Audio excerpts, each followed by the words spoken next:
Welcome to vicvlog number 2. So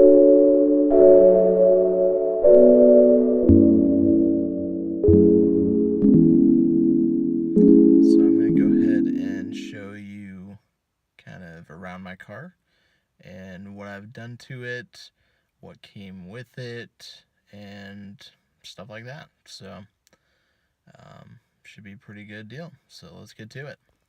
Alright, so as you can see, we have the standard Unity spotlight. It does work.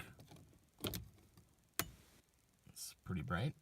It's not LED, so I would like to possibly switch that out for an LED, but I want to say that they're like $150, and I wouldn't say it's worth it to do that. So, funny story about these cuffs. I actually got these after I found them under the plastic seat that was in the back. So after I took that out, I found that under the seat, so that was pretty interesting. They are legit cuffs. They do work. I don't have the key for them, so I have not put them on anybody's hands or even my own hands. So they do work, and as long as you don't have any hands in there, you can do that. But obviously I don't have the keys, so I'm not going to put my hands in there to play with them.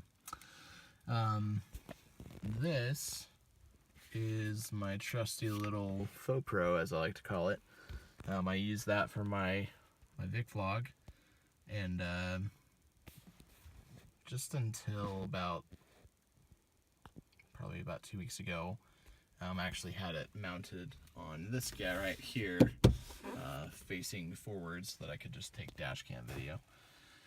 So, this work has been a real work in progress, the more I think about it. This is a 6-inch in-dash stereo and DVD player. So, for some reason don't have my keys on me right now, but plays DVDs. It has Bluetooth. It's got Bluetooth, so you can make calls with it. Here's the microphone down here I mounted, and you can also listen to all your music via Bluetooth, so that's pretty neat. This mount right here for the flashlight was already here when I got the car. The flashlight was not. I already had a flashlight that fit in there, so that was pretty sweet. Just slid that in there after I put some new batteries in it. Going back to the stereo, this dash, the hole for the radio is not technically doubled in, and so you see up here, I basically used the Dremel tool to kind of chisel out the sides and the top and also the bottom. So that was quite a task. One thing I do find really dumb about this vehicle is that, so this is the trunk popper, and as you can see, the button, it'll go in and out, but it doesn't actually open the trunk unless you have the keys in the ignition on accessory or you actually have the car on. So I think that's pretty stupid, but whatever. I also have a trunk popper right here, so I've got it in 2 spots, which is kind of nice. Going out here, excuse my garage, you'll see that I have little spots right here. So in here, not right there, but basically where this seatbelt is mounted in at the top, there was a large bar that came out of here to secure the prisoner partition. Obviously I took that out. I have 2 kids, so not exactly the most comfortable thing to have with kids in the car. So I took that out, and it's also a huge, the actual bars coming out of here were a huge hazard for getting in and out of the vehicle back here. So definitely took those out so that my children stopped bumping their heads on them when they got in and out. So this right here is the post for the prisoner partition that was in here. The reason why I sawed it off was because the piece that comes back here is attached to where the lower part of the seatbelt screws into the frame of the car, and for whatever reason they stripped the bolt on there, so it's like a T30 or T50 or something bolt, a Torx bolt. And so I had it because I previously had a Ford Explorer and had to remove the seat belts to get a I guess to get the RCA's and the remote wire to an amp and subwoofer whatnot up to the front. But anyway, that's the post there, and then we got a post over there as well. Neither of them were able to actually come out, so that's what I got there. So prisoner partition gone. These three antennas were still attached to the car, so I just kept them as is. I guess technically this one, I believe, was actually screwed onto this part right here, so I just moved it back so it looked a little more symmetrical. This one right here was plugged up already, so that's good. I'm glad I don't have a hole just going into my trunk, so that's nice. But I went ahead and added a rear view camera there, and that's been working pretty nicely. I do have, probably can't really see on here, but there are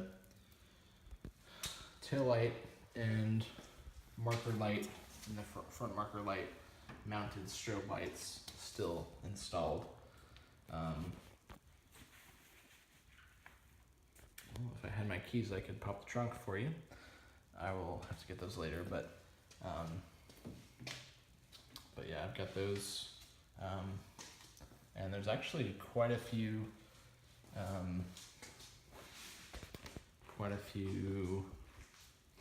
cables back there for what appears to be the strobe lights, and I'm not sure what else is really, I guess, leads to back there, but you can see it a lot better here. Those are the strobe lights right here, just mounted inside the front marker lights, and those, to my knowledge, still work 100%. So one thing I'm really excited about is I just got was the left side is orange or amber and the right side is white. So I did just get those, or that, I guess, LED dash kit, I think is what they call it. I'll go ahead and show you it real quick.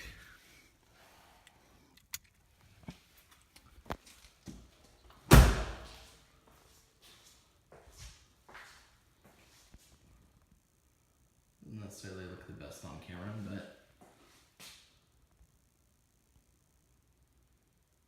yeah, I'm pretty excited about that. I finally have some type of emergency flashers on here, and in the state of Alabama that's legal to have those as long as they're not red or blue pointed through the front of the vehicle. There's also probably like 10 different settings or something, so it's just linking both white and amber. This one's kind of a do-do-do, do-do-do, do-do-do, do-do-do. I feel like we kind of see these on like utility trucks on the side of the road or whatnot.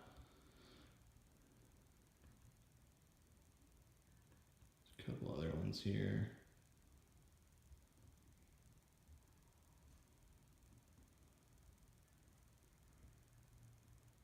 That one's, I guess, more like an SOS type flashing.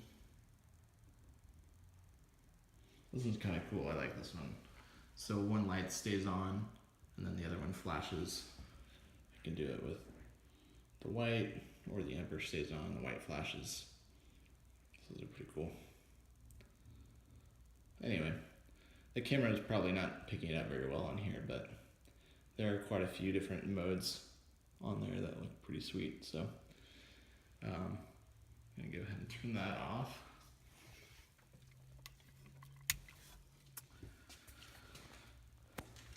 But yeah, that's pretty much it with the car.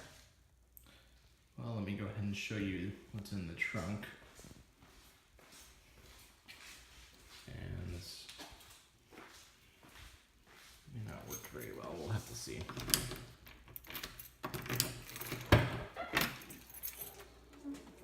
Got a decent light back here, so that'll help a little bit. So as you can see, there's quite a few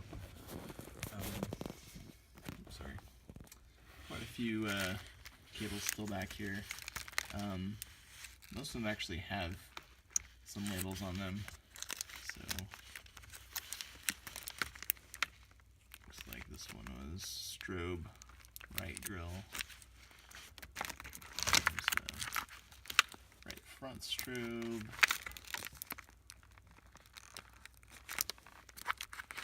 Let's see, left front strobe. So there's not any lights still mounted in the let's see, in the grill. So I don't have any of those still on there, but there are the strobes inside the front marker lights. So at some point I would like to hook these up to some kind of control module and see if I can get them to work, because from what I've read in the laws, the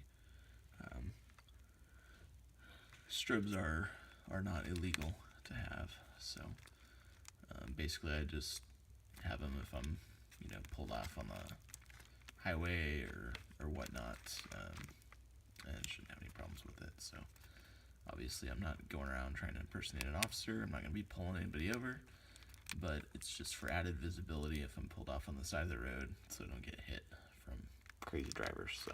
So anyway, that's it for today. We'll see you on the next Vic vlog.